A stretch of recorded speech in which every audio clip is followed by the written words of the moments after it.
Pursuant to the rule, the gentleman from Pennsylvania, Mr. Barletta, and the gentleman from Mississippi, Mr. Thompson, each will control 20 minutes. The chair recognizes the gentleman from Pennsylvania. Mr. Speaker, I ask unanimous consent that all members have 5 legislative days within which to revise and extend their remarks and include any extraneous material on the bill under consideration. Without objection. Mr. Speaker, I yield myself such time as I may consume. The gentleman is recognized.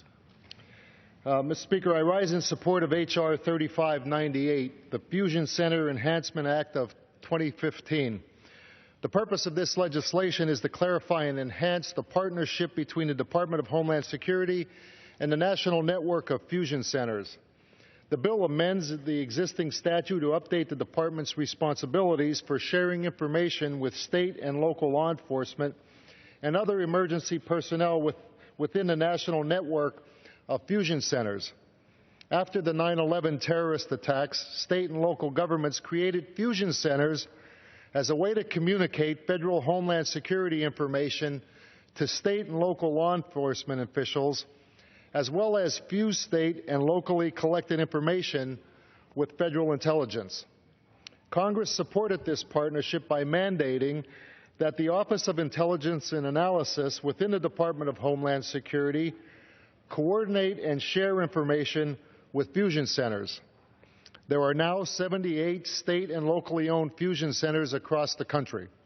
H.R. 3598 amends existing law to improve the relationship and flow of information between the federal government and fusion centers.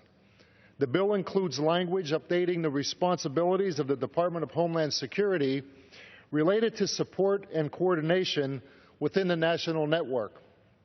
This includes improving coordination with other federal departments to provide better operational intelligence, reducing inefficiencies, and coordinating nationwide suspicious activity reporting. As a member of the Homeland Security Committee and a former mayor, a concern I have heard from law enforcement in my district is a lack of information and coordination from ICE, CBP, and other DHS component agencies. I've seen this problem firsthand and know that more can be done to help our local law enforcement get the support that they need from the federal government. This bill is one small step to make that fusion center a better resource for the people who know our communities the best, our local law enforcement officers. The bill includes language to direct DHS to ensure that each component is providing information and personnel to work with the fusion centers. To address the need for better accountability, language is included throughout the bill requiring DHS to coordinate with fusion centers and state Homeland Security advisors in carrying out the assigned responsibilities.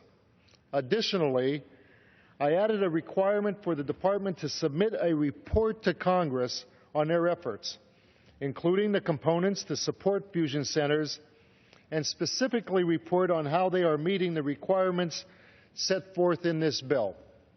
I want to thank House Intelligence Committee Chairman Nunes, Committee on Homeland Security Chairman McCall, Ranking Member Thompson, Subcommittee on Counterterrorism Intelligence Chairman King, and Ranking Member Higgins for working with me to bring this bill to the floor. The bill went through regular order and received bipartisan support during subcommittee and full committee consideration. I urge my colleagues to support this bill so we can add important requirements and accountability in how the Department of Homeland Security interacts and shares information with key state and local stakeholders. I reserve